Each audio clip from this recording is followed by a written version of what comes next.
જોઈ શકો છો અશ્વી ચેરિટેબલ ટ્રસ્ટ અને શકીલ ફાઉન્ડેશન 1998 થી આપણી શ્રાવણ માસ વ્યાખ્યાનમાળા ચાલી રહી છે અને બહુ સરસ ચાલી રહી છે. દર વર્ષે નવા વિષયો, નવા વક્તાઓ અને ઘણા વક્તાઓ અત્યારે આપણે જે બેઠા છે, ડોક્ટર સુનિલ શાસ્ત્રી પણ જે આપણા વક્તા છે એ પણ આવ્યા છે. એમને આપણે તાળીઓથી અને મુકેશ જોશી, આ બંને વક્તાઓ લગભગ નિરંતર આપણી સાથે રહ્યા છે. મારે એક શરૂઆતમાં ધ્રુતિ મોદીની કવિતા ટાંકવી છે અને પછી હું આજના વક્તાને આમંત્રણ આપીશ. કવિતાનું શીર્ષક છે ઋણાનુબંધ. મને યાદ નથી કે મારી કેટલામી વર્ષગાંઠ પર ચિંતને મને આ મોગરો આપ્યો હતો. હવે એ જર્જરિત થઈ ગયો છે, છતાંય મને દેવ સેવામાં સાથ આપે છે. અને નાના કવને આપેલો આ શોભાનો છોડ માળામાંથી ડોકિયા કરતા બચ્ચાની જેમ જિજ્ઞાસા અને નિર્દોષતાથી મને જોઈ રહ્યો છે. તરત જન્મેલા બાળકની જેમ જેને હું સખી યોગી પાસેથી લાવી હતી, એ લીમડી સાગના સોટાની જેમ ઊંચી થઈને સોળસીની મુગ્ધાવસ્થામાં થનગની રહી છે. અને અમે બધાએ ભેગા મળીને આણેલો પેલો જાંબલી શોભાનો છોડ બારે માસ મને આનંદિત કરે છે. મારી બીમારી વખતે ઉર્વીએ, તમે આ પાત્રો જોજો મિત્રો, કારણ કે આપણે કુટુંબની વાત કરી રહ્યા છે, આજનો જે સબ્જેક્ટ છે, એટલા માટે હું કવિતા ટાંકી રહ્યો છું. મારી બીમારી વખતે ઉર્વીએ આપેલા લકી બાંબુ ફેલાઈને મારી તંદુરસ્તીને આશીષ આપતા રહે છે. અમે એટલા નિર્ધન નથી પણ ઘણા ધનવાન, છતાં વર્ષોથી મની પ્લાન્ટ અમને સાથ આપી રહ્યો છે. અને પાંખ આવતા બાળકો પ્રગતિના પંથે ઉડી ગયા. એકલા છીએની લાગણી પીડા આપતી હોય ત્યારે અમારું આ નાનકડું કુટુંબ અમને વીંટળાઈ વળે છે. મૂંગા કહે છે, અમે છીએ, તમે ક્યાં એકલા છો? આપણો પણ ઋણાનુબંધ જ છે ને. અને હૃદય એક લીલીછમ લાગણીથી ભરાઈ જાય છે. આ કવિતા ટાંકવાનું કારણ એ મિત્રો કે આજનો આપણો જે વિષય છે સંયુક્ત કુટુંબ એ વિભક્ત કુટુંબ. આ વિષય કિરણભાઈ પટેલે જ આપ્યો છે, જે આપણા મુખ્ય કર્તા હતા છે ટ્રસ્ટના, એ અત્યારે અમેરિકા છે. આ ક્ષણે હું શરદભાઈને પણ યાદ કરું છું, જેને આપણે જાન્યુઆરીમાં છે આપણે ગુમાવ્યા. અને સાથે અશ્વી પરિવાર વતી જતીનભાઈ પટેલ અને રાજુભાઈ પટેલ બંને તરફથી હું આપ સૌનું સ્વાગત કરું છું. અને આજે બરાબર અશ્વીના કાર્યક્રમો સમયસર શરૂ થાય છે અને સમયસર સંપન્ન થશે. ઘડિયાળ પાછળ રાખેલી તમે ચેક કરી શકશો. 1 કલાકનું આપણું વક્તવ્ય રહેશે અને હું કવિ મુકેશ જોશીને આમંત્રણ આપું છું કે આપ આવો અને આજના વિષય પર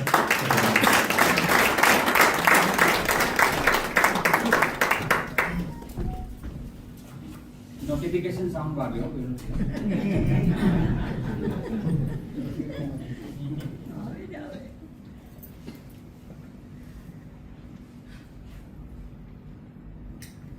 નમસ્કાર. અનોખી રાત ફિલ્મનું એક સરસ ગીત છે, હિન્દીવર સાહેબે લખેલું. ઓહરે તાલ મિલે નદી કે જલ में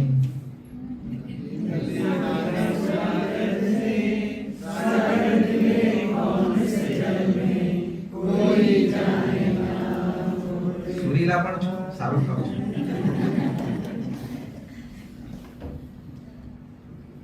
આપણું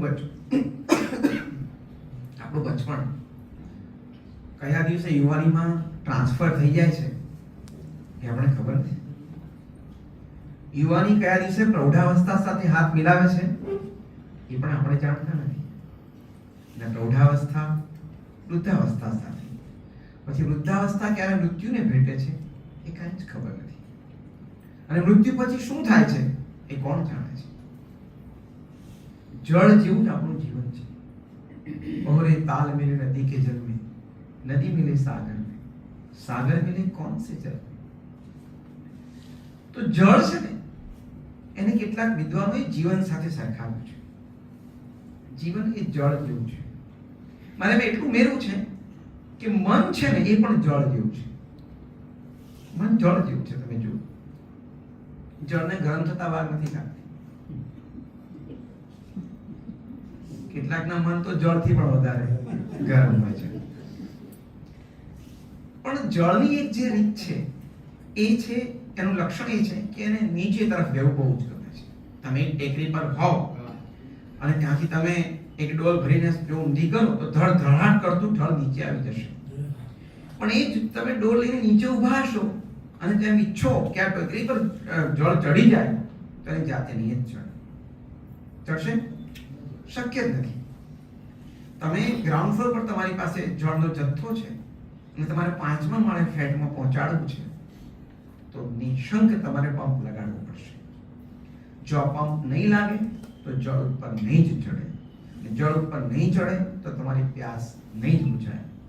એવી જ રીતે આ મનને ઉપર ચડાવવા માટે દર વર્ષે જે પંપ લગાડે છે એ આસ્પી ચેરિટેબલ ટ્રસ્ટ છે. સત્તરનો પંપ લાગે છે સાહેબ, દર વર્ષે ચાલે છે અને 1998 થી ચાલે છે. આ પરિવારની નિસ્બત છે. આપણે શરદભાઈને વંદન કરીએ, કિરણભાઈને વંદન કરીએ અને એમના પરિવારજનો બેઠા છે, જતીનભાઈ ને રાજુભાઈ અને ભાભી બેઠા છે. ખૂબ આનંદનો વિષય છે. હું તમને કહું કે કોઈક માણસ પરબ બાંધે ને તો 100 માણસો પાણી પીવે, પણ જ્યારે વિચારની પરબ બાંધાય છે ને ત્યારે કેટલા બધા સમય સુધી અનેક પરબો બાંધી શકાય ને, આ એવા વિચાર અહીંયાથી રજૂ થાય છે. ઉત્તમ કાર્ય થતું હોય તો આ છે અને એમાં ભાગ લેવા મને મળે છે, આનંદ છે. પણ તમે સાંભળો છો એ મારા માટે મોટી ઘટના છે. તો પહેલી વાત તો આ ટ્રસ્ટનો આભાર.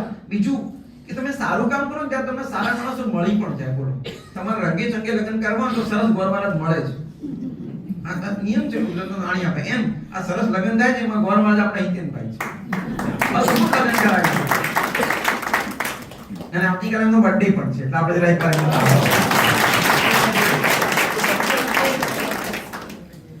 તો આનંદ છે.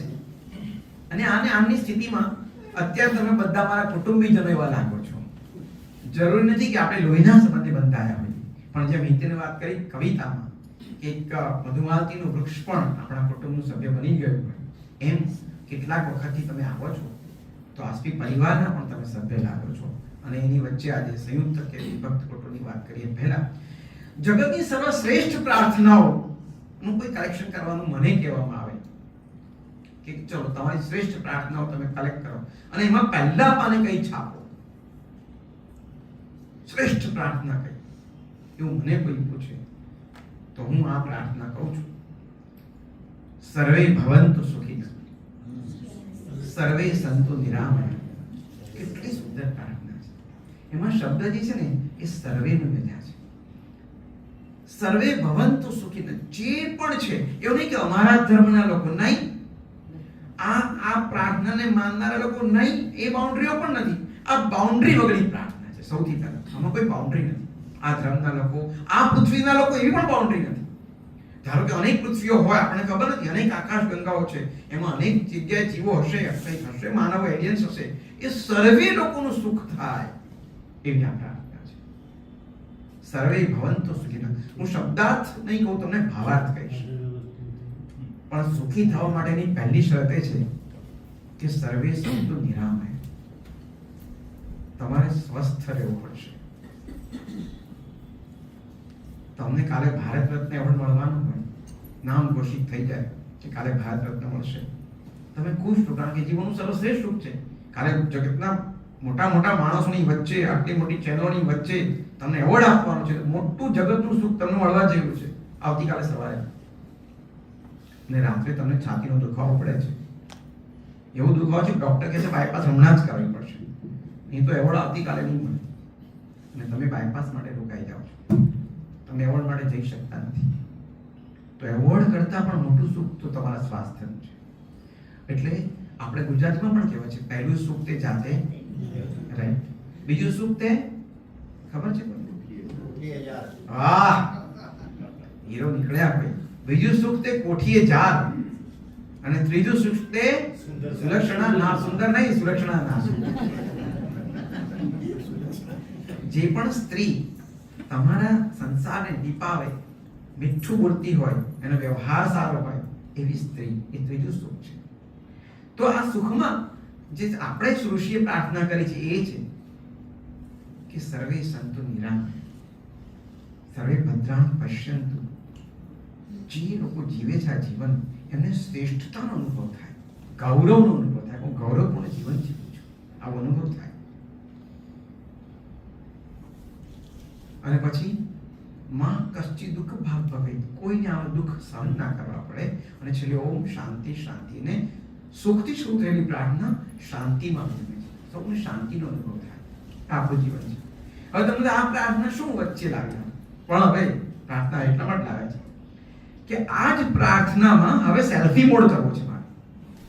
એટલે આ અત્યાર સુધી સામે દેખાતી પ્રાર્થનામાં તમે ક્લિક કરો, પ્રાર્થનાને સેલ્ફી મોડમાં મૂકી દઈએ અને એક શબ્દ મૂકો પેલો કેમેરાનો જે છે, તમારા લીધે, આટલું મૂકીને આ પ્રાર્થના ફરી વાંચો. આ જ વાત કે તમારા લીધે તમારા લોકો સુખી છે. સાચું બોલજો. ઘરના લોકો, પરિવારના લોકો, ઓફિસના લોકો, તમારી સોસાયટીના લોકો તમારા લીધે સુખી છે, હા કે ના?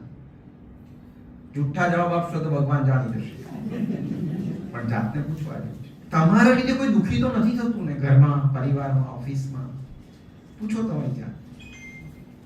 જો આ બધાના જવાબ તમે એકદમ યોગ્ય રીતે આપો, નિષ્પક્ષ રીતે, નિષ્કપટ રીતે જવાબ આપો અને જવાબ મળે કે ના બધું બરાબર, તો તમે સદગૃહસ્થ નથી, તમે સાધુ છો, સંસારમાં રહેતા. અને તમારા માટે તમે વિભક્ત કુટુંબ હોય કે સંયુક્ત કુટુંબ, કોઈ ફેર નથી પડતો. તમારા માટે ચકલી હોય કે બિલાડી હોય, જોડ હોય કે માણસ, બધું સમાન છે. પણ આવું ક્યારે થાય? જ્યારે તમે આ પ્રાર્થનાને તમારા જીવનમાં અપનાવી હોય, એક સુંદર વ્યક્તિ તરીકે તમે હોવ, તો આ પ્રાર્થનાથી તમે સાધુ છો. કેટલાક માણસો આવી પ્રાર્થનાઓ જીવતા હોય છે સાહેબ, એવા મનુષ્ય મેં જોયા છે. અને એનાથી આગળ કહું તો કેટલાક માણસો તો આવી પ્રાર્થના બની ગયા હોય છે, સ્વયં પ્રાર્થના જેવા મનુષ્યો. રામકૃષ્ણ પરમહંસ અહીં બાજુમાં બેઠા હો, તમને શાંતિનો અનુભવ થાય, તમને આનંદનો અનુભવ થાય, તમારું દુઃખ તમે વિસરાઈ જાઓ. રમણ મહર્ષિની બાજુમાં બેઠા હો, ભગવાન ગૌતમ બુદ્ધની બાજુ બેઠા હો, આ સ્વયં પ્રાર્થના બની ગયેલા લોકો છે. તો એ લોકો માટે તો સમસ્ત જગત, સમસ્ત બ્રહ્માંડ એમનું કુટુંબ છે, એમના વ્યક્તિઓ. તો આપણે જ્યારે સંયુક્ત વિભક્ત કુટુંબની વાત કરીએ છીએ, ત્યારે સૌથી પહેલા આપણે વિચારીએ, અને વિચારવા જેવું છે કે હું જો આ પ્રાર્થનાને જીવી બતાવું તો મારા કુટુંબમાં મારા કારણે તો કોઈને પ્રોબ્લેમ નહીં આવે. પછી બધું દ્વૈત, અદ્વંદ બધું જ ખરી પડશે. અને બધું ખરી પડશે તો જીવવાની સાચી મજા આવશે. આ કુટુંબમાંથી બહાર નીકળવાની વ્યવસ્થા બતાવું છું. પણ હવે આપણે કુટુંબમાં અંદર આવીએ, કારણ કે બધા માણસો સાધુ થવાના નથી. ભારતમાં માત્ર 2% લોકો પ્રમાણિત છે એમ કે છે લોકો. એટલે 98% આપણે આવી ગયો પણ બની શકે. પણ જો સાદા મનુષ્યની વાત કરવી હોય તો સંયુક્ત કુટુંબ કે વિભક્ત કુટુંબ, તમારી પાસે આના પ્રોપર જવાબો છે, મને ખબર છે. તમે બધા આના વિશે 1 કલાક બોલી શકો અને સમજાવી શકો એટલી બધા અહીંયા આવડત છે. હું માત્ર મારા થોડાક વિચારો રજૂ કરીશ કે શું કેવું છે મારે. તો વાત એ છે કે મનુષ્ય જીવનની જ્યારે ઉત્ક્રાંતિ શરૂ થઈ ત્યારે લેનિન હેનરી મોર્ગન નામના એક લેખકે એમ કહ્યું કે માનવ જીવનના વિકાસના 3 તબક્કા છે. પહેલો તબક્કો છે એ સેવેજરી છે, બીજો છે બાર્બરિઝમ છે, અને ત્રીજો છે સિવિલાઇઝેશન છે. હજી મનુષ્ય પૃથ્વી પર આવ્યો છે, હજી એને ખબર પડતી નથી મારે શું કરવાનું છે, એની પાસે વિવેક તો છે જ નહીં, એ માત્ર ઇન્સ્ટિંક્ટ પર જીવે છે. જે સમયે જે લાગણી થઈ, જે સમયે જે સ્પૃણા થઈ એ કરી લેવું. એટલે ભૂખ લાગી તો સામે સસલો આવ્યું, મારી નાખું, ખાઈ લેવું, આટલું છે. બિલાડી આવી, ભૂખ લાગી, મારી ખાઈ લેવું, પાણી મળ્યું પી લેવું, જ્યાં ઉઠવું મળે ત્યાં સુઈ જવું, ઝાડ નીચે સુઈ જવું. આ સેવેજરી અવસ્થા, એકદમ પ્રાથમિક અવસ્થા છે. અહીંયા કોઈ કુટુંબ છે જ નહીં, કશું જ નથી, એકલો માણસ જીવે છે અને ઇન્સ્ટિંક્ટ પર જીવે. યાદ રાખજો, ફરીથી કહું છું, પોતાની વિવેક વગરની લાગણી ઉપર જ્યારે જે એના શરીરમાં અનુભવ થાય, જે જરૂરિયાત ઊભી થાય એને પૂરી કરવા માટે જીવે, એટલું જ. પણ તમને નવાઈ લાગશે સુનિલભાઈ, આજે પણ મોટાભાગના મનુષ્ય ઇન્સ્ટિંક્ટ પર જ જીવે છે. આજે પણ વિવેક, આજે પણ એ વિનય ખોવાઈ ગયેલો છે. હજી પણ સેવાજરી સમાનના લોકો અત્યારે જમાનામાં છે. અને એ જમાનામાં જે મનુષ્ય જીવ્યો છે બહુ જ ખરાબ જીવ્યો છે. એ વરુને મારવા જાય છે અને ખબર નહીં વરુ સાથે ન લડી શકાય. એ વરુ કાં તો એને મારી નાખે, વરુને મારી નાખે છે. અને આવું બહુ સમય સુધી લાંબુ ચાલુ છે સેવેજરી તબક્કો. પછી ધીમે ધીમે ધીમે ધીમે ધીમે એની સમજ વિકસે છે. જો કુટુંબ કેવી રીતે બનશે એ તમે જોયું.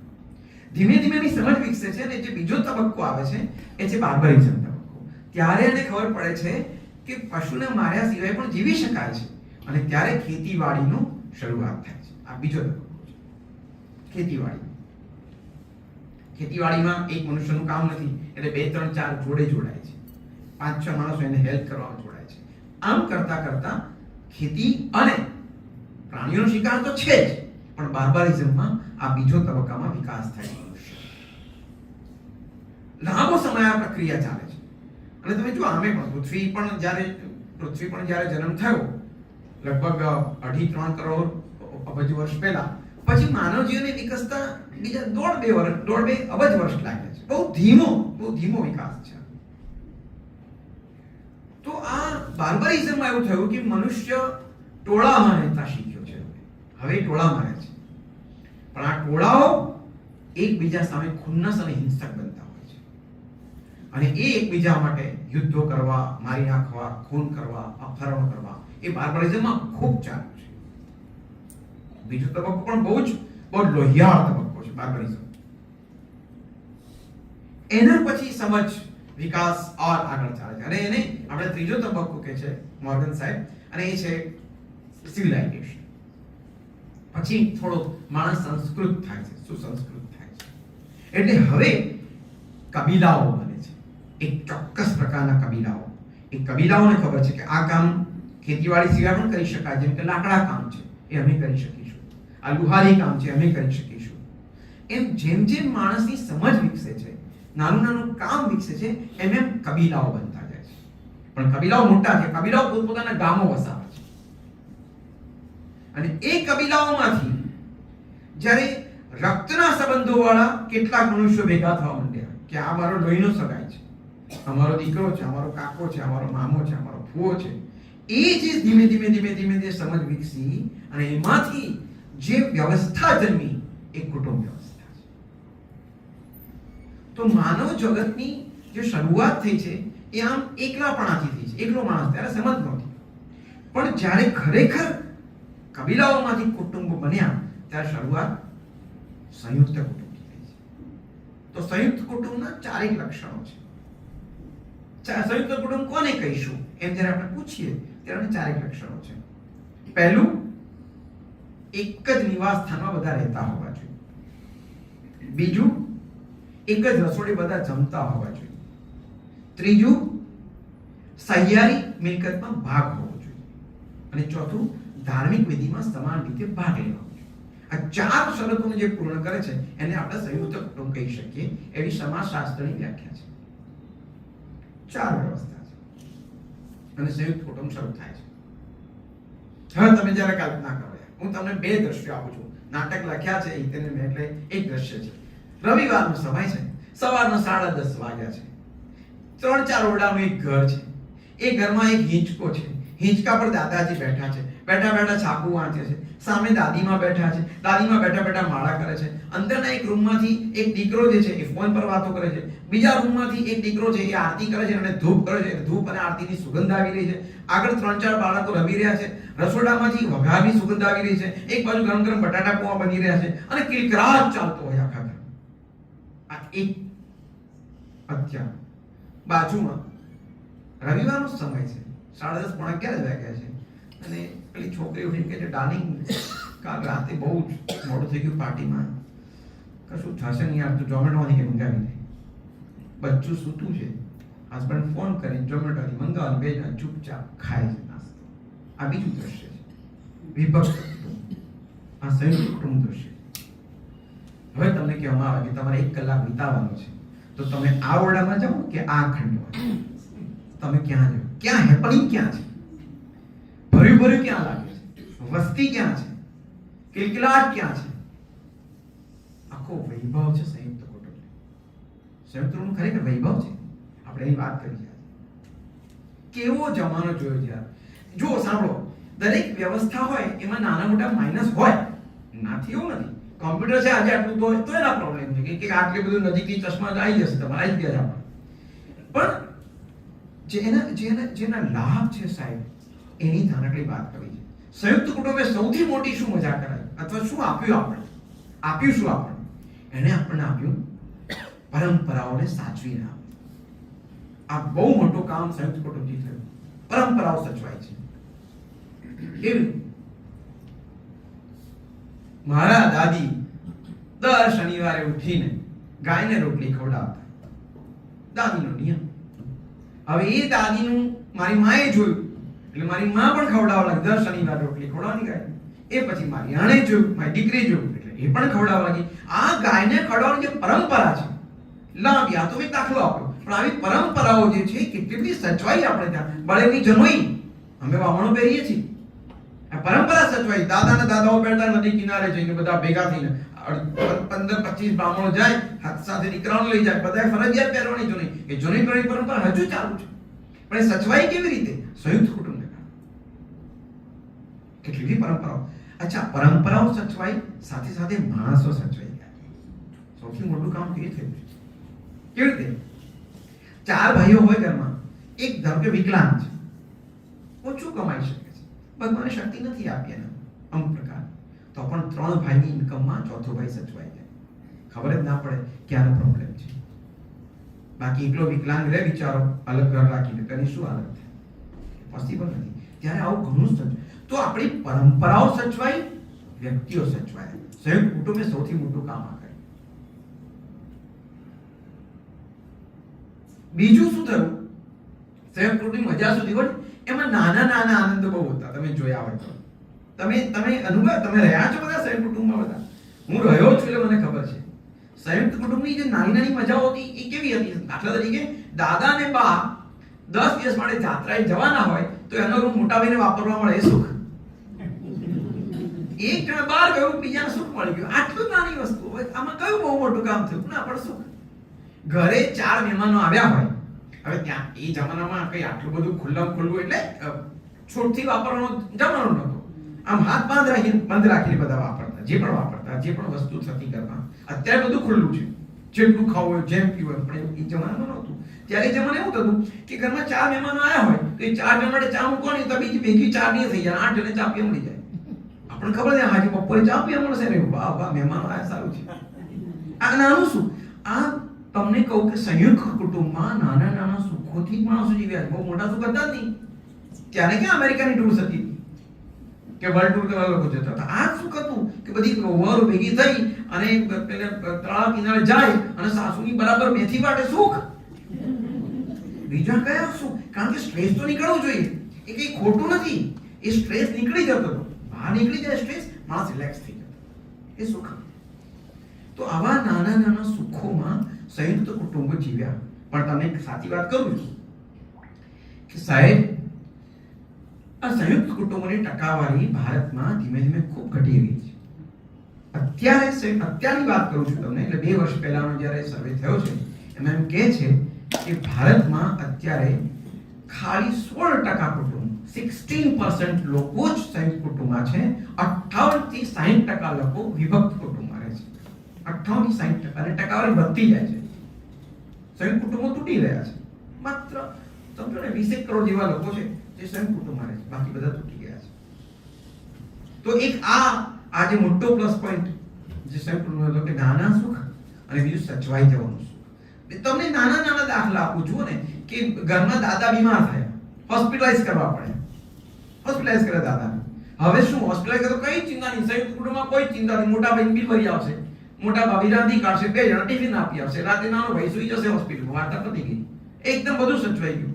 પણ હસબન્ડ અને વાઈફ 2 જ હોય, નાનું બચ્ચું હોય અને વાઈફનો પગ તૂટી જાય, વાઈફનું ઓપરેશન કરાવવાનું હોય તો હસબન્ડ નોકરીમાં જાય, હસબન્ડ હોસ્પિટલમાં જાય કે હસબન્ડ બચ્ચાને સાચવે? શું કરે? ક્યાં જાય? તમારે ફરજિયાત મા બાપને બોલાવવા જ પડે, તમારે ફરજિયાત ભાઈ ભાભીને બોલાવવા જ પડે. એ ટાઈમે તમારે સંયુક્ત કુટુંબની જ હેલ્પ લેવી પડે. તમે જાઓ ક્યાં? You need them. અધરવાઇઝ તો પ્રોબ્લેમ સોલ્વ નહીં થાય.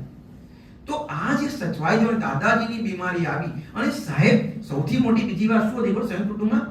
કે પેલી ભાભી પરણીને આવી હોય ને નવી અને નણંદ બા હોય, એવી નણંદ હોય અને ભાભી હોય, તો નણંદને ખબર છે ભાભીને બ્લુ કલરની સાડી બહુ ગમે છે, પણ એની પાસે છે નહીં બિચારી પાસે.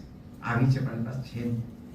ત્યારે લગ્નમાં જવાનું કોઈના તો નણંદ સામેથી પોતાની બ્લુ કલરની સાડી ભાભીને પહેરવા આપે કે ભાભી તમને બહુ સરસ લાગે, તમે આજે પહેરી આ તો ડીશ પહેરલો. અને ભાભી હોશે હોશે પહેરીને પહેરવાનો આનંદ હોય અને પહેરાવાનો આનંદ હોય. અને ધીમે ધીમે ખબર પડે કે સાહેબ લેવાથી નહીં આપવાથી આ વસ્તુ વધે છે. એ ભાવના સંયુક્ત કુટુંબમાં ધીમે ધીમે વધે. હા, જતું કરવાની ભાવના. અને હું તમને કહું, જતું કરવાની ભાવના, આપવાની ભાવના, આ ભાવનાઓથી, આવી ભાવનાઓના કોઈ ક્લાસ હજી સુધી શરૂ થયા નથી. લેટ ગો ના ક્લાસ જગતમાં ક્યારેય લેટ ગો ના ક્લાસ નથી ચાલતા. માત્ર સંયુક્ત કુટુંબમાં શીખાય છે આ વસ્તુ.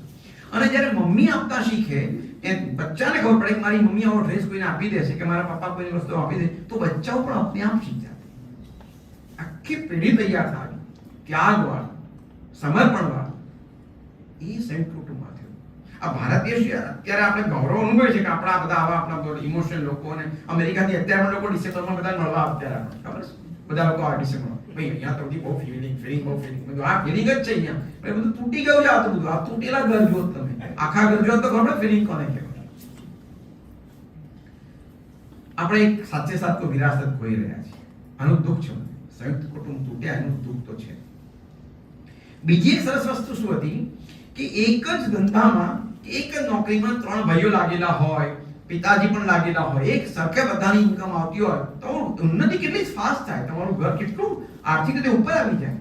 આજે ત્રણ ભાઈ અલગ અલગ કમાતા હોય તો કઈ દેખાવાનું નથી. એક જ રસોડું હોય ને ત્રણ ભાઈ ને પિતાજી એક સાથે કમાતા હોય, સાહેબ કેટલા જલ્દી તમે ઉપર આવી જાઓ. એમ ભારત દેશ ઉપર આવ્યો છે. આપણી સમૃદ્ધિ એમ વધી છે, સંયુક્ત કુટુંબમાં રહી વધી છે, વિભક્તમાં નથી વધી. આ છેલ્લા 50-60 વર્ષમાં જે વધ્યું આઝાદી પછી તૂટવા માંડ્યા કુટુંબ. એ શું કામ તૂટ્યાના કારણો છે એ આપણે વાત કરશું. તો આ અને એટલે એ જમાનામાં સંયુક્ત કુટુંબમાં પેલું પરણવાનું હોય ને છોકરીને, તો છોકરી પણ બહુ હોશિયાર. ગોરમાં એક સરસ લોકગીત મને યાદ આવે, મજાનું લોકગીત છે. એ કે ગોરમાં ગોરમાં રે સસરો દેજો સવાદીઓ, તમે મારી ગોરમાં છો.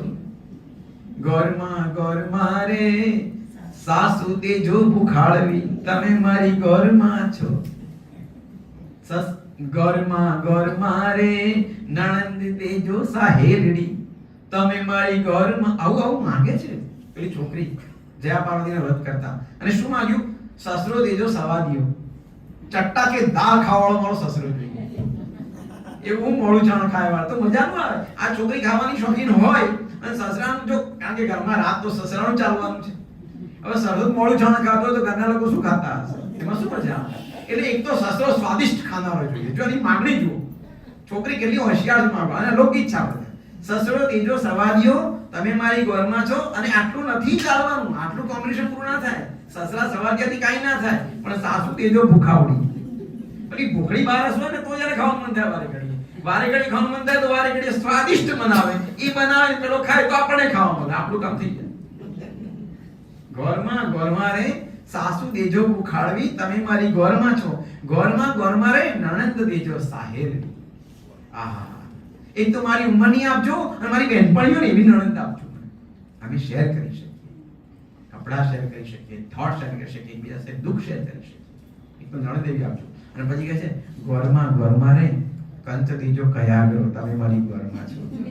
સાસુ બહાર જાય ત્યાંનું ખીચડી ખવડાવી દઉં તો ખાઈ લેવું. આવું મને એકાંત. આવા બધા લોકગીતો આપણે ત્યાં થયા, કુટુંબોમાંથી ગીત આવ્યા. પછી કહે છે ગોરમાં ગોરમાં રે દેર ને જેઠ બેવ ઘોડલે, તમે મારી ગોરમાં છો. ઘોડલે એટલે મારા દિયર અને જેઠ બે ઘોડા પર બેસીને જતા હોય, નોકરી કરવા, ધંધો જે પણ કરતા હોય. એટલે ઘોડા એટલે સાહેબી સાહેબ. બધાને કે ઘોડા ના હોય જમાના, ગધેડાય માંડ હતા, તો પછી ઘોડા ક્યાંથી? તો ગોરમાં ગોરમાં રે જેઠ ને દેર બેવ ઘોડલે, તમે મારી ગોરમાં છો. ને ગોરમાં ગોરમાં રે જેઠ ને દેરાણી જેઠાણીના જોડેલા, તમે મારી ગોરમાં છો. એક તો પાછી મને બીજી બે આપજો જોડમાં, હું એકલી ના હોઉં. કઈ ખીચડી દાગી જાય તો કહી શકું દેરાણી મૂકી હતી, હું તો ખાલી હલાવતી. આવું કઈ કહેવા માટે કોઈક તો જોઈએ ને તમારી જોડે, એક સાહેલી જોઈએ, એક આવી જોઈએ. આવું એક આખું કુટુંબ માંગે છે લોકગીતમાં. એ સંયુક્ત કુટુંબનું આવું ગીત માંગે છે. આ ગીતો આપણે ક્યાંથી મળ્યા છે? હવે સંયુક્ત કુટુંબ રહેશે જ નહીં તો કવિઓ લખશે શું?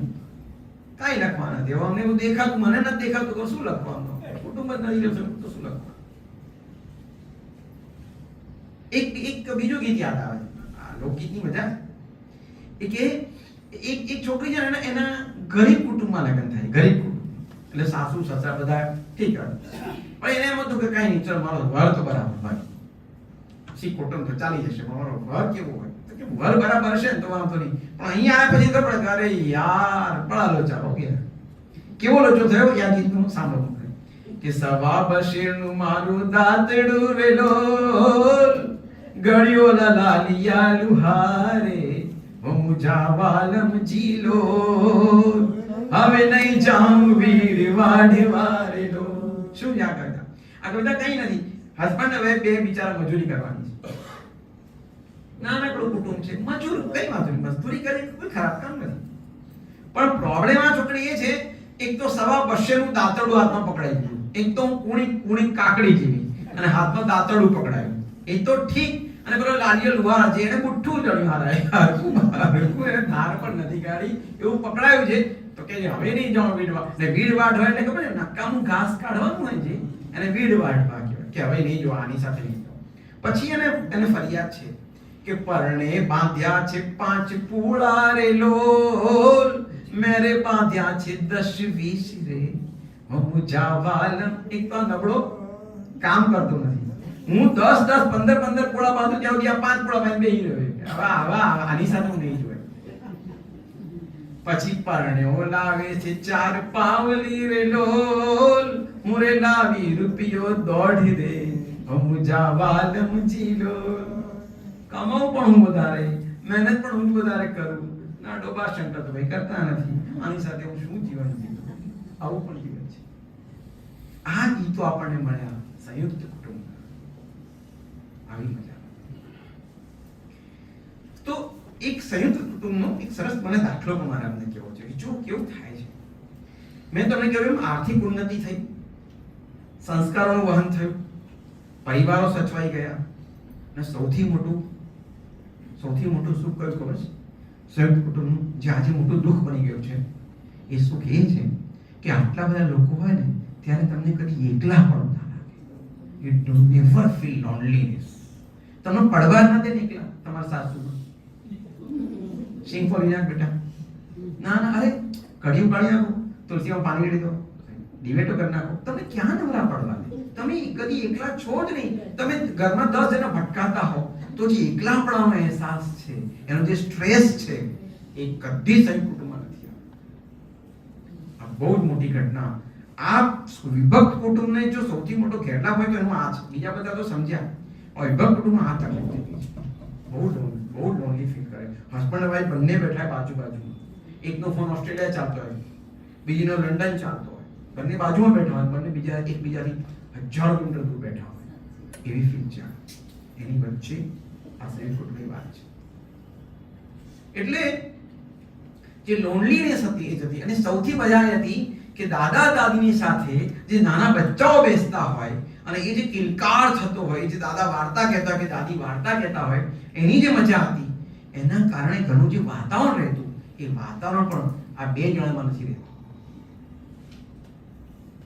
તમે જુઓ કેવું આપણે તમે ગયા છો એ બધાના ઘર વિભક્ત કુટુંબોના ઘરમાં તમે ગયા પગ મૂકવાનું કામ પણ કરે યાર ક્યાં આવે આપણે મરે એવું ફીલ થાય. તો એ વાતાવરણ ખબર પડી કે આ ખોટું વાતાવરણ છે, બરાબર? તો એ જે વાતાવરણ હતું એ આપણે ખોઈ નાખ્યું છે. અને ખોઈ નાખેલું ખોવાઈ જ ગયું છે સાહેબ. હવે આમાં કશું આપણે જેમ ભાષાને બચાવવાની, જેમ આપણે સંસ્કૃતિને બચાવવાની, જેમ આપણે સંયુક્ત કુટુંબ બચાવવાના, એટલું બચાવશું આમાંથી કઈ બચવું લાગતું નથી. પણ જેટલું તો એનો ઉપાય પણ છે, પણ એને પછી કરીશ. પણ સંયુક્ત કુટુંબમાં અમેરિકામાં રહેતો એક કિસ્સો મારા કેવો છે. એક નાનકડો દાખલો કહું, જો કેવી અસર થાય છે મન પર. તો એવું થયું કે સંયુક્ત કુટુંબમાં બે ભાઈઓ સાથે રહેતા હતા, માતા પિતા સાથે બધા સાથે રહેતા હતા. કોઈ કારણથી એ લોકો છૂટા પડ્યા. કારણ જે હોય તે છૂટા પડ્યા. જો છૂટા પડ્યા પછી એકવાર જે મોટો ભાઈ હતો એને આ ડોક્ટરે લખેલો દાખલો છે. એ ડોક્ટરે એની ડાયરીમાં લખેલું દાખલો સત્ય ઘટના કહું છું કે મોટા ભાઈએ એને ઢીંચણનો દુખાવો શરૂ થયો. એટલો બધો દુખાવો શરૂ થાય કે એને સહન ન થાય. એટલે એને અમેરિકામાં રહેતો હતો, એને સારા ડોક્ટર બતાવ્યું, કાંઈ ફેર ના પડ્યો. 5-7 ડોક્ટરને અલગ અલગ સ્ટેટમાં જઈને બતાવ્યું, કાંઈ ફેર ના પડ્યો. છેવટે ડોક્ટરે કીધું સર્જરી કરવી પડશે. એટલે ન્યુયોર્ક મારી સર્જરી થઈ. ડોક્ટર બર્નિસ સેગીલે આ કિસ્સો લખ્યો છે, બર્નિસ સેગીલે. અને એને સાચું ના થયું. બીજી વાર સર્જરી કરવી પડી સાહેબ, બીજી વાર કે તમે તમારી પહેલી સર્જરીમાં કંઈક ફોલ્ટ રહી ગયો છે, આપણે બીજી સર્જરી કરવી પડશે. એ બીજી સર્જરી કરીએ પછી પણ એનો દુખાવો એટલો ને એટલો છે, દુખાવા માટે. આ તો બહુ વિચિત્ર કહેવાય, કારણ કે આટલા ડોક્ટરો, આટલી દવાઓ અને આટલા ઓપરેશન્સ પછી પણ એને સારું નથી થતો. એટલે એના એક મિત્ર એને કહ્યું, એક કામ કર, સાયકિયાટ્રિસ્ટને બતાવી. એટલે પેલો ગાડો, ભાઈ ઢીંચણનો દુખાવો, મગજનો નથી. ઢીંચણનો દુખાવો સાયકિયાટ્રિસ્ટને બતાવવા જવું કઈ અક્કલ છે? તો કે મારી વાત માન દોસ્ત, એક વાર તો સાયકિયાટ્રિસ્ટને બતાવી દે. બહુ તો શું થશે, 2 કલાક જશે ને થોડી ફી જશે, તો બતાવી દે. હવે મરતા ક્યાં ન કરતા. એટલે એણે નક્કી કર્યું સાયકિયાટ્રિસ્ટને બતાવો. સાયકિયાટ્રિસ્ટ પાસે ગયા. સાયકિયાટ્રિસ્ટ કહે એને આખી હિસ્ટ્રી લેવાની આદત હોય, તમારું બધું પૂછે, ફલાણું ઠીકનું બધું પૂછ્યું, બધી હિસ્ટ્રી નોટ કરી. કાંઈ મળ્યું નહીં. બોલો પણ એમ સાહેબ આનું કંઈ રીઝન મળતું નથી. અને પછી એમ પૂછ્યું કે તમને કોઈ ગિલ્ટ ફીલ છે, મનમાં કોઈ જાતનો કોઈ દ્વેષ ભાવ રહે છે, હલકો હલકો કોઈક વાર આવતો એવો, રોજ નહીં તો કદીક, જરા યાદ કરીને કહો. એટલે કે ના યાદ શું કરવાનું, એ છે જ. તો કે શું છે? તો કે 2 વર્ષ પહેલા મેં મારા ભાઈને $5,000 આપેલા, અને પછી મેં જ્યારે પાછા માંગ્યા ત્યારે કીધું તે મને આપ્યા જ નથી, એ ફરી ગયો આપી. એટલે મને મનમાં બહુ ગુસ્સો આવે છે. કોઈ આવું ભાઈ હોય, આવું ફરી જવાનું, આપ્યા પછી ફરી જવાનું $5,000 માટે, કે મને એનો બહુ દ્વેષ છે. કોઈ વાર મને ગુસ્સો આવી જાય. તો સાયકિયાટ્રિસ્ટે કીધું, ઓકે તારી દવા મળી ગઈ. તો કે લખી આપો. કે ના, લખવાનું કઈ નથી, તું તારા ભાઈના ઘેર જા અને એમ કે મેં તને 5,000 આપ્યા જ નથી, અને બીજું તું પછી 5,000 આપે. કે ડોક્ટર સાહેબ આને દુખાવા શું લેવા દે? એટલે કે આ જ દવા છે, બીજી કોઈ દવા નથી અમારી પાસે. એટલે ઘેર જતો ડોક્ટર પોતે ગાંડો લાગે, એ ઘેર જતો. 3 મહિના સુધી દુખાવો બેઠ્યો, સખત દુખાવો થયો. પાછો સાયકિયાટ્રિસ્ટ પાસે ગયો. ડોક્ટર કે દવા એ જ તારી, તું તારા ભાઈના ઘેર જા. અને પેલા થયું કે સારું ચલો, મરતા ક્યાં ના કરતા. એટલે એના ભાઈના ઘરે ગયો, ડોરબેલ મારી. એટલે પહેલા બોલે, આઈ એમ એક્સ્ટ્રીમલી સોરી, હું તને કહું ખરેખર મેં તને 5,000 આપ્યા જ નથી, મેં નથી આપ્યા, મેં ભૂલમાં કોઈ બીજાને આપ્યા હશે, પણ મેં તારું નામ લઈ લીધું, તું મને માફ કરી દે. એટલે પેલો પણ ચકાચોક થઈ ગયું કે આ શું? દરવાજો ખોલ્યો કે ભાઈ તું અંદર આવ, આપણે બેસીએ. એને અંદર લઈ ગયો, ટેબલ પર બેસાડ્યો, ચા નાસ્તો કર્યો, બંને ભાઈઓ ભેટ્યા, વાત કરી. અને આ બર્નિસ સેગીલે લખે છે કે એને 5,000 એના ભાઈ આપ્યા, કે ભાઈ તું રાખ $5,000, because you are my brother, તું મારા ફેમિલીનો મેમ્બર છે, મેં તને નહોતા જ આપ્યા પણ હવે આપું છું, આ લઈ લે. અને એ પાછો આવે છે અને 48 કલાકમાં એનો ઢીંચણનો દુખાવો કાયમ માટે મટી જાય. 48 hours. જુઓ આ ગિલ્ટ ફીલ. સંયુક્ત કુટુંબમાંથી છૂટા પડ્યા પછી 2 ભાઈઓની વચ્ચે જે અંતસ થઈ, અંતસમાંથી બનેલી આ ઘટના છે. તો આ ગિલ્ટ ફીલ એટલે તમને કહું છું કે સંયુક્ત કુટુંબમાં રહેવાના અનેક ફાયદાની વચ્ચે, એટલે સંયુક્ત કુટુંબ હતું ત્યારે સૂત્ર શું હતું આપણે ત્યાં? સંપ ત્યાં જંપ. આ સૂત્ર હતું ને, સંપ ત્યાં જંપ. એ બેઝ પર આપણે ચાલતા હતા, અથવા તો વિના સહકાર નહીં ઉદ્ધાર, એ આપણું સૂત્ર. તો પછી સૂત્ર આવ્યું, નાનો પરિવાર સુખી પરિવાર. કોણે સૂત્ર આપ્યું શી ખબર? એટલે સૂત્ર બદલાઈ ગયું અને પછી આવ્યું કે સંપ ત્યાં જંપ નહીં, સ્વતંત્ર ત્યાં સુખ. આપણે ત્યાં સ્વતંત્રતાને આપણે મેઇન ભારત દેશ આઝાદ થયો ને 1948માં, પછી સ્વતંત્રતા નામનું લેબલ બધાને જોવા મળ્યું કે આપણે દેશ પણ આઝાદ જોઈએ, આપણું ઘર પણ આઝાદ જોઈએ, આપણે પણ આઝાદ જોઈએ, બધે આઝાદ જોઈએ. આ આઝાદીનો જે પવન ફૂંકાયો દરેક વ્યક્તિગત રીતે થવાનો, એમાંથી શરૂઆત થઈ આ વિભક્ત કુટુંબ. વિભક્ત કુટુંબોમાં કઈ બીજો કઈ પ્રોબ્લેમ નથી આમ, પણ વિભક્ત કુટુંબમાંથી કઈ મળવાનું નથી. તમને કહી દઉં, આ વિભક્ત કુટુંબ એવો શેરડીનો કૂચો છે, એમાંથી રસ કઈ નીકળતો નથી. ખાલી શેરડી આમાં ગોળ ગોળ ફર્યા, કાંઈ થતું કાંઈ નથી, એક ટીપું રસ નીકળતો નથી. સંસ્કાર સિંચન થતું નથી, સંસ્કૃતિ સિંચન થતું કાંઈ થતું નથી. અને તમે એમ કહો છો કે વિભક્ત કુટુંબો લડતા નથી, લડતા નથી તો કોર્ટમાં જાઓ, બાંદ્રાપણમાં ખબર પડશે કેટલા કેસ પડ્યા. બે જણા રહેતા હોય બાપ કૂતરાની જેમ લડતા હોય, બે જ જણા હોય તો. એટલે સંયુક્ત કુટુંબમાં લડાઈ હતી હોત છે જ નહીં. લડાઈ તો વિભક્ત કુટુંબમાં એટલી જ હોય છે, બે જણા સાથે નથી શકતા. પણ એમાં હિજરાય છે બાળકો. જે પેઢીને આપણે જે આપવાનું છે ને એ રહી જાય છે. એટલે હવે પછીનું જે ભારત બનવાનું છે એ તમે એની સામે નજર કરો, તમને ખબર છે કે આ વિભક્ત 60%, મેં કીધું 58 થી 60% લોકો હવે વિભક્ત કુટુંબમાં રહે છે. એના બાળકો મોટા થઈને તમે જુઓ કેટલા અસંવેદનશીલ બાળકો પેદા થાય છે. અસંવેદનશીલ, આઈ મીન ઇટ. આજે કેટલાક આ ટીચર બેઠા ડિમ્પલબેન એ કહે છે કે સ્કૂલમાં અમે જો કોઈ બાળકને એમ કહીએ કે બેટા કેમ નથી કર્યું, જરાક કડક અવાજે કીધું હોય તો એ કડક અવાજ લઈને બાળક એમના મમ્મી પપ્પાને કમ્પ્લેન કરે કે આજે મને ટીચરે ધમકાવ્યા, એટલે મમ્મી પપ્પા ટીચરને ધમકાવવા માટે સ્કૂલમાં આવે છે. જો આ અસંવેદનશીલતા જામી ગઈ છે. ક્યાં રહી ગયા આપણા પેઢીને? પ્રાઇવસીના નામે આપણે સુખ પેદા કર્યું કે આપણે એનો સ્વચ્છંદ આચાર કર્યો? એ સવાલ છે. હું વિભક્ત કુટુંબની વિરુદ્ધમાં નથી, બિલકુલ વિરુદ્ધમાં નથી. જો એ પ્રાઇવસી સચવાઈને પણ આપણી વેલ્યુઝ રહેતી હોય તો કંઈ જ ખોટું નથી. પણ એ વેલ્યુ ક્યાં રહે છે? એટલે જે ખોવાયું છે, જે ધન આપણું ખોવાયું છે એને માટેની જ આપણે આ ચિંતા છે. એટલે જ કિરણભાઈ મને આ સબ્જેક્ટ કીધો હતો કે તમે આના વિશે વાત કરજો. મેં તમને જે વાત કરી એમાં સંપમાંથી, હા, સંપ ત્યાં જંપમાંથી આપણું સૂત્ર બન્યું સ્વતંત્ર ત્યાં સુખ. અને મારું સુખ હું શેની અથવા હું શેનું મારા પપ્પાએ નક્કી કરેલી છોકરી સાથે લગ્ન કરું, હું મારી જાતે ના નક્કી કરું, પણ જાતે જ કોર્ટમાં પડે જાઉં.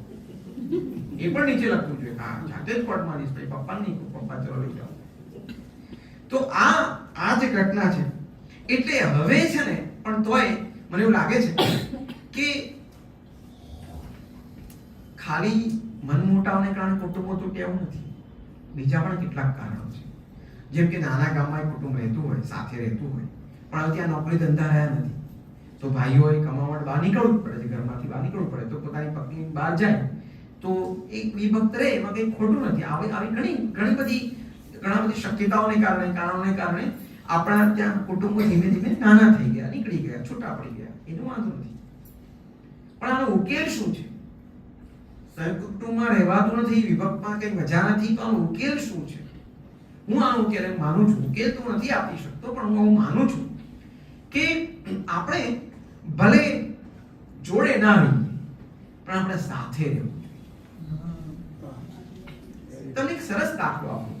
અમારા ઉમરગામમાં એક સંબંધી છે, સોનલના, એટલે મારી વાઈફના બેન છે. એ 7 ભાઈઓ છે, ઉમરગામ 7 ભાઈઓ છે. એ લોકોએ શું કર્યું છે કે એ લોકોએ એક પ્લોટ લઈને, એટલે સંપન્ન પરિવાર છે, એટલે એક પ્લોટ લઈને એ લોકોએ એક બિલ્ડિંગ જ બાંધી દીધું છે 7 ફ્લોરનું. દરેક ફ્લોર પર એક ભાઈ, દરેકનું પોતાનું જુદું રસોડું, પોતાની જુદી જુદી લાઈફ, પણ નીચે એક મોટું ગ્રાઉન્ડ છે લોકોનું, કોમન ગ્રાઉન્ડ. જ્યારે જ્યારે દિવાળી આવે, જ્યારે હોળી આવે, જ્યારે કોઈની બર્થડે આવે કે કોઈ માંદું પડે, બધા લોકો ત્યાં નીચે ભેગા થઈ જાય, એકબીજાને સપોર્ટ કરે, લાઈફ એન્જોય કરે. આમ જુદા અને આમ સાથે. આ વ્યવસ્થા બહુ સરસ છે. આમ દૂર રહો એટલે એટલે જરૂર નહીં કે એક જ રસોડે બધાએ જમવું, કારણ કે દિરાણીનું શ્રીખંડ ભાવતો હોય અને જેઠાણી જલેબી ભાવતી હોય અને પછી બંને વચ્ચે ગજગરાટ થાય, એના કરતા પેલીના ઘરમાં જલેબી ખાઈ લે, એના ઘરમાં શ્રીખંડ ખાઈ લે. પણ જરૂર પડે ત્યારે મને ભેગા થી દૂધ પાક ખાય એવું રાખવું આપણે. આ સારો ઉકેલ છે. એટલે તમને કહું છું કે જ્યારે તમારા કુટુંબમાંથી તમે દૂર ના થશો, છેડો નહીં ફાડતા, હું તો હવે ત્યાં સુધી કહું. ઘણીવાર શું થાય, ભાઈઓ જુદા પડી જાય પછી સંબંધ જ ના રહે, પેલો ઢીંચણનો દુખાવો મનમાં થઈ જશે. એવું રહેવું ના જોઈએ. એ ખાસ નાનું ધ્યાન રાખજો. એટલે કહું છું કે જોડે રહેવું એટલે શું, સાથે રહેવું એટલે શું? જોડે રહેવું એટલે એક રસોડે જવું, પણ સાથે રહેવું એટલે કોઈના સુખમાં અને કોઈના દુઃખમાં હંમેશા સાથ આપવો. હવે હું ને મારી વાઈફ મુંબઈમાં રહીએ છીએ, મારો ભાઈ લંડનમાં રહે છે, મમ્મી પપ્પા હિંમતનગર રહે છે. પણ જ્યારે દિવાળી આવે, પ્રસંગ હોય કે કોઈ માંદું સાચું થાય તો બધી નોકરી ધંધા પડતા મૂકીને બધા ભેગા થઈ જાય અને એક સાથે બધા જ લાગી પડે. આ સાથે જોડે નથી રહેવી શકાય, શક્યતા નથી રહી. આપણે પાસે ભગવાને એ લઈ લીધી શક્તિ તો કઈ વાંધો નહીં, પણ બીજી શક્તિ આપી છે એનો ઉપયોગ કરીને આપણે રહી શકીએ, તો એનો આનંદ છે. અને મારે છેલ્લે જે વાત કરી છે કે સરસ સંબંધો માટે ડોક્ટર જોનાથન અને ડોક્ટર એન્ડ્રિયા એ બહુ સરસ કામ કરે છે અમેરિકામાં. એ લોકોએ સૂત્ર આપ્યું છે, 4 સૂત્રો આપ્યા છે. જો એના વિશે બહુ લાંબી વાત નહીં કરું, ખાલી સૂત્રો જ બોલી દઈશ, એના વિશે પછી કોઈ વાર બોલશું. પણ એ 4 સૂત્રો સંયુક્ત કુટુંબ હોય કે વિભક્ત કુટુંબ હોય બધાને લાગુ પડે અને કોઈ પણ સંબંધોમાં લાગુ પડે. એવું નહીં કે ઘરના મિત્રોમાં પણ લાગુ પડે, ઓફિસમાં પણ લાગુ પડે. અને બહુ સરસ, અને એના રિઝલ્ટ બહુ સરસ મળે. આ જે 4 સૂત્રો છે એના રિઝલ્ટ બહુ, એ લોકો સાયકિયાટ્રિસ્ટ છે અને એ લોકોને આ સૂત્રોને અનુભવીને કેટલા બધા અમેરિકન કુટુંબોને કેટલા બધા લોકોએ પોતાના રિવ્યુ લખ્યા કે યસ, આ રીતે જીવવાની ફાયદો થાય છે. હું તમને 4 સૂત્રો કહેવા માંગુ છું. બહુ સુંદર લાઈનો છે એ આપણે કહીએ. એ કહે છે બી ક્યુરિયસ બટ નોટ ક્રિટિકલ. કેટલું સરસ સૂત્ર છે. તમારા પરિવારમાં દાખલા કે તમારો હસબન્ડ અત્યારે ક્યાં ગયા હતા તમે પૂછી લો, એને કીધું હું પાર્ટીમાં ગયો, તો બસ પતી ગયું. આટલું પાર્ટીમાં ગયો તો પછી શું કામ ગયા હતા, કોની જોડે ગયા હતા, તો ત્યાં શું ખાધું, પછી કાલે પણ આવા જવાના છો, આવું વિશ્લેષણ નહીં કરે. પેલા સાચું કીધું એ તમે સાચું માની લો. બી ક્યુરિયસ, જાણવાનું બધું, તમે ઇંતજારી રાખો શું થયું જાણી લો, પણ ડોન્ટ બી ક્રિટિકલ. તમે ક્રિટિસાઇઝ નહીં કરો પછી બાબત, નહીં તો પેલો માણસ જુઠ્ઠું બોલતો થઈ જશે. એકવાર તમે તતરાઈ નાખ્યો પછી એના મોઢે સાચું નહીં આવે. પછી એમ કહેશે ઓફિસમાં બેઠો ગયો હશે પાર્ટીમાં પીવા માટે, પણ કહેશે ઓફિસમાં બેઠો. તો પહેલી વાત કે be curious but not critical. બીજું સરસ સૂત્ર આપ્યું એને કીધું be careful but not crushing. ઘણીવાર આપણે શું કરીએ, ઘણીવાર આપણે એવું થાય હસબન્ડ કે વાઈફ જે હોય અથવા ઘરમાં જે પણ રહેતા હોય કેરફુલ બહુ હોય આપણા માટે, કેર કરવા માટે, પછી આપણે દબાઈ પણ એટલા જ નાખે. તમને કીધું ને કે તમે ઠંડા પાણી હાથ ધોઈ દો, તમારે લાવું છો ને ઠંડુ ગરમ પાણી, શું કામ ઠંડા પાણી હાથ ધોઈ નાખ્યા? પેલા એ ધોઈ નાખ્યા છે, હવે રેવો તમે ભલે રહ્યા, બીજી વાર નહીં નાખે, પણ તમે ઘબરા કરી નાખો 2 minute. B careful but don't crushing. માણસ છે ને એનો બદલો લે તો કિંમત માનતા મને છે ને જે કેરફુલ લોકો બદલો લેતા એવું લાગે મેં તારી કેર કરી એવું બદલો આવ. અરે એવું હોય આ વ્યવહાર છે. કેરફુલ તો કેરફુલ હોય છે, બસ પતી ગયું, મારું કામ તને ગરમ પાણી આપો, તે ઠંડા પાણી આપે શું કામ ધોય યાર, કઈ વાંધો નહીં, હવે સાંજે નહીં ધોતા, પતી ગયું. So be careful but don't crushing. પછી કે છે, પછી બીજું પણ એક સરસ સૂત્ર હતું એનું, એ કે છે આસ્ક એન્ડ ડોન્ટ એઝ્યુમ. સંબંધોની મોટી વ્યાખ્યા, તમે કઈ ધારી ના લો યાર, એને પૂછી રહ્યો હોય તો તમને મનમાં શંકા લાગતી હોય એના વિશે તો તમે પૂછો એને કે શું હતું, સત્ય શું છે. પણ તમે ધારી ના લો હા તમે પીને જ લાગો છો, અરે નથી પીતું કોઈ, મોઢું સૂંઘી રહ્યું પણ નથી પીતું.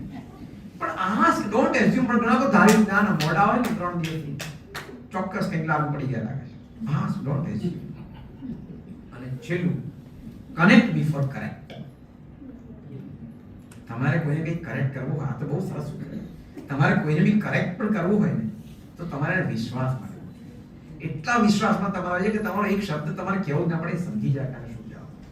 Connect before you correct. આપણે કનેક્ટ થયા વગર કે શું ભાઈ એને ગમશે નહીં આ બધું, આ શું ના ઉપદેશ આપે છે, એનો ઉપદેશ લાગવો ના જોઈએ. એટલા લાગણી ભાવથી તમે વાત કરો ને કે બેટા આવું ના ખવાય, પણ એ બેટા આવું ન ખવાય કહેતા પહેલા એક એવું વાતાવરણ પેદા કરવું પડે, પછી એ માનશે કે આવું ના ખવાય.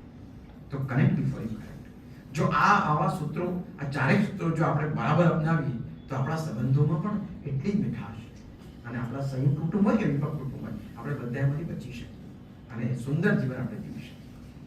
પણ આ બધાની વચ્ચે પણ મારા શ્યામલ મુનશીની 2 પંક્તિઓ તો કહેવી જ છે. કવિ બહુ સુંદર કવિતા છે કે વડવાઈની વચ્ચે જેનું ખોવાયું છે થડ. સંયુક્ત કુટુંબથી આપણે જઈ રહ્યા છે એની વાત.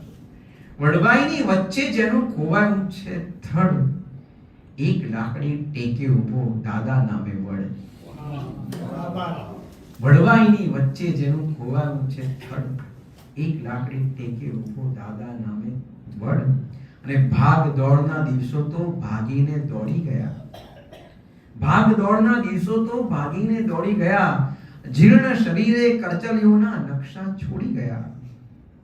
અવગણનાઓ દાદાજીને કેવી રીતે અવગણનાએ સીમા બાંધી દાદાજીની ફરતે, અવગણનાએ સીમા બાંધી દાદાજીની ફરતે, દાદા સાથે સમય અજાણ્યા માણસ માફક વર્તે. અને જીવન નિર્ભર નિરુપયોગી બની ગયું સાવ સસ્તું. માણસ ગરડો થઈ જાય, એક ખૂણાનો સામાન થઈ જાય છે. જીવન નિરુપયોગી નિર્ભર બની ગયું સાવ સસ્તું. દાદા વ્યક્તિમાંથી જાણે બની ગયા કે વસ્તુ. તો તન અને મન એકમેકની છોડાવે પકડ, એક લાકડી ટેકી ઉભો દાદા નામે વડ. આ વડ નથી, આખું કુટુંબ છે.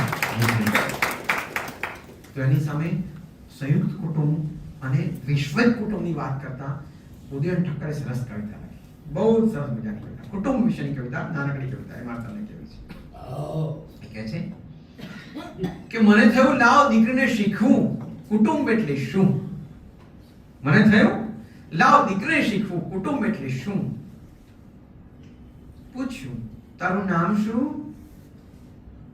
રૂચા ઠક્કર. અને બકી કોણ ભરે? બકી મમ્મી ઠક્કર. અને પાવલોપા કોણ કરે? પાવલોપા પપ્પા ઠક્કર. ત્યાં તો ટ્રેન ટ્રેન કરતું સાયકલની ગઠડી પર કોઈ બાંધીને આવ્યું. દીકરીનો ચહેરો થયો ઉજળો અને બોલી ધોબી ઠક્કર. એક ચોખાના દાણાથી પણ જેનું પેટ હાઉસફુલ થઈ જાય એવું ચક્રાવા લેતો એક પંખીને જોઈને દીકરી કિલકાર કરે ચક્કી ઠક્કર. લ્યો ત્યારે દીકરી તો શીખી ગઈ, હું હજી શીખું છું. આ વૈશ્વ કુટુંબની ભાવના. જો બાળક માટે તો એક ચકલી પણ એનું કુટુંબ છે, એક ધોબી પણ એનું કુટુંબ બની જાય છે, એક છોડ પણ એનું કુટુંબ બની જાય છે. પણ આ જ્યારે આપણામાંથી બહાર નીકળીએ, આપણી સુપ્ત ભાવનાઓ પણ જે સાત્વિક ભાવનાઓ છે એ જ્યારે આ રીતે પ્રગટ થાય ત્યારે જ આપણે આ કુટુંબને આપણે જીરવી શકીએ અને જીવી શકીએ. મને આટલી બધી વાર સુધી સાંભળવા માટે હું તમારા સૌનો આભાર માનું છું. મને એમ કે હું છે ને એ જોતો હતો કે કેટલી વાર છે. હજી 10 મિનિટની વાર છે. ઓકે, તો મારે છે ને એક તો બીજું તો પેલી વાત, એક વિભક્ત કુટુંબમાં જવા માટે તૈયાર એક વહુનું ગીત મારતા લાગે છે. એ પણ એક ગીત છે. એક બહુ હોશિયાર વહુ છે, પણ ભણી ગઈ. આ ભણ્યા પછી છે ને માણસની વિદ્વત્તા આવે સારું, પણ હોશિયારી આવે ખોટ. એટલે આ છોકરીને કહે છે કે તારા માટે એક છોકરો જોવાનો છે કે સારું. અને પછી કહે છે કે સાહેબા હું તો ત્રાંબાની હેલે પાણી નહીં ભરું, સાહેબા મુને રૂપલા બેડાની ગણી હામ રે, સાહેબા મુને મુંબઈમાં મોલ ચણાવજો. અપુ તો ભાઈ ગાँव में नहीं रहेगा. અપુ કા પહેલા કે ભાઈ મને ગામમાં નથી રહેવું. પછી આ ત્રામાની હેલ પર પાણી એવું આ સસ્તી લાગે, આ મને શું કે મારા સ્ટેટસ કરતા બહુ નીચી પડે. એટલે એક તો રૂપાની એટલે ચાંદીની તો હેલ જોઈશે, અને બીજું કે આ ગામમાં નહીં ચાલે. આપણે મુંબઈમાં મોલ ચલાવો જરા મોટો મહેલ, તો આપણે જરા આવીએ, બાકી આપણે રસ નથી. પછી કે છે આગળ કહ્યું બહુ સરસ. એ મને લોકગીતો એટલા બધા જડ્યા આપતે વાંચતા આ કુટુંબ નિમિત્તે. મને બહુ મજા આવી આપતે લોકગીતોમાં. આ તો 2-3 બીજા બાકી ઓર મેં લેકે बहुत મજા કર सकते थे. તો કે છે સાહેબા મારે સસરો ભલો પણ વેગળો. કેવું સારું, સસરો તો જોઈએ છે. ના એવું નહીં ના હોય, એવું નહીં. આ બધા પપ્પા હોય ચાંદો નથી, પણ સાહેબા મુને સસરો ભલો પણ વેગળો, સાહેબા મુને ઘૂંઘટ કાઢ્યાની ગણી હામ રે, સાહેબા મુને. હવે મને ઘૂંઘટ કાઢવાની ઘણી હવે કેવું આ પેલા પુરુષને બિચારાને લઈ રાખ્યું. મને ઘૂંઘટ કાઢવાની, લાજ કાઢવાની તો બહુ ઈચ્છા છે. બહુ તારા પાપાની તો લાજ કાઢું, પણ મારો આમ તો જોઈએ આગો છે. કોક વાર મળ્યા તો લાજ કાઢી, બાકી રોજ નહીં કાઢું. સાહેબા મુને લાજ કાઢાની ગણી હામ રે. પછી બીજું કે સાહેબા મારી સાસુ ભલા પણ વેગળા, સાહેબા મુને પગે પડ્યાની ગણી. આ ડામ મારતી જાય અને ઠંડ નહીં પેલો ઉંદર કાપી કાપીને આપણે ખાય ને, ફોલી ખાય ને, એવું આ ગીત છે. તમે સમજો છો આ ગીત? ભૂખ મારી મારીને તમને પેલું જગાવે ને એવું આ ગીત છે. મને તો બહુ મજા આવી વાંચવાની. સાહેબા મુને પગે પડ્યાની ગણી હામરે, સાહેબા મુને મુંબઈમાં મોલ ચણાવજો. પછી કે સાહેબા મારો જેઠ ભલા પણ વેગળા. અને આ લોકગીતો કેવા સરળ હોય, તમે જો ખાલી શબ્દ બદલી કાઢે. પછી સાસુ હોય, સસરા, જેઠ, પણ નીચેની પંક્તિ બહુ જોરદાર. હવે જેઠ માટે શું વિચારશે, મને એમ લાગે હવે શું બોલશે આ, થાય ને? જેઠ માટે એની શું હામ હશે, એના મનમાં શું હશે, આપણે ઇંતજારી થાય. ઇંતજારી જગાવે તો તમને સમજ, તમને કવિતામાં રસ પડે. નહીં તો તમે ભજન વાંચવાનું. તો સાહેબા મુને જેઠ ભલા પણ વેગળા, સાહેબા મુને ઝીણું બોલ્યાની ઘણી હામરે. આ જેઠ સામે મોટા ઊંચા અવાજે કેમ બોલાય યાર? એ તો મને ના ચાલે યાર. હું તો બહુ ધીમું બોલું, પણ વેગળા હોય તો સારું, કોકવાર ધીમું, બાકી રોજ તો મોટા જ ગાંઠે. આ જે વાત છે ને, આ બે જે છે ને, એ કવિતાની જે લક્ષણા શક્તિ છે એ આમાં વાપરી છે. અને પછી દેર, પછી દેરાણી, જેઠાણી, આ બધા માટે એ સરસ મજાની વાત કરે છે. તો આજના જમાનામાં આવક વધી છે પણ સુખ નથી વધ્યું. ભારત દેશ 1 થી 25 સુખી દેશોમાં આવતો નથી. જગતના જે દેશોનું લિસ્ટ નીકળે છે દર વર્ષે, એમાં આપણે આટલા બધા સંયુક્ત કુટુંબમાંથી વિભક્ત થયા સુખી થવા માટે કે ચલો આપણે સુખી રહીશું. આપણા મા બાપ પણ એમ ઈચ્છે છે કે આપણા મા બાપ સુખી થાય. પણ જ્યારે સર્વે થાય છે ત્યારે આપણો દેશ 1 થી 25 માં આવતો નથી. તો સુખ ગયું ક્યાં? સવાલ એ છે, સુખ ગયું ક્યાં? અહીંયા પણ સુખી નથી લોકો, અહીંયા પણ સુખી નથી. એની વચ્ચે થોડું આત્મમંથન જરૂરી છે. મેં માનું છું. કવિ, મારી પાસે હવે એક જ કવિતા બાકી હતી અને મેં વાંચી કાઢી છે. વિશેષ મારે કંઈ કહેવાનું નથી, પણ તમે જે રીતે શાંતિથી મને સાંભળ્યો છે, હું માનું છું કે તમે બધા પણ સંયુક્ત કુટુંબમાં ભલે હો કે ના હો, પણ તમારા કુટુંબ સાથે જોડાયેલા રહો, સાથે રહો, સુખ દુઃખના સાથી તરીકે હંમેશા એકબીજાની પડખે રહો, એવી તો હું આશા રાખી શકું. અને આપણા બચ્ચાઓને સંસ્કાર આપવાનું કામ ભલે આપણા દીકરાઓ ના હોય તો પણ તમે દાદા હો કે દાદી હો તો એ તમારા ઘેર ના આવે, તમે એના ઘેર જજો. તમે શીરો નહીં માંગતા કે ચા નહીં માંગતા, પણ કહેજો મને અડધો કલાક તારા દીકરા સાથે બેસવા દે, તારી દીકરી સાથે બેસવા દે, આટલું માંગી લેજો. થોડાક સંસ્કાર, નવી વાર્તાઓ, નવા ગીતો જોડવાના કહેશો, એટલું કામ થશે ને તો આપણી એક પેઢી બચી જશે. ખૂબ આભાર.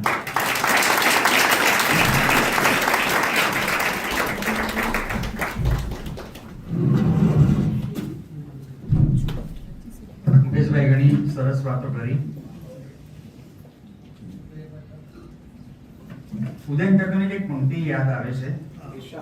એ પહેલા હું એક જ મૂકે ને, તમારી એક કવિતા છે જ્યાં સંદર્ભમાં મારે નાખવી છે.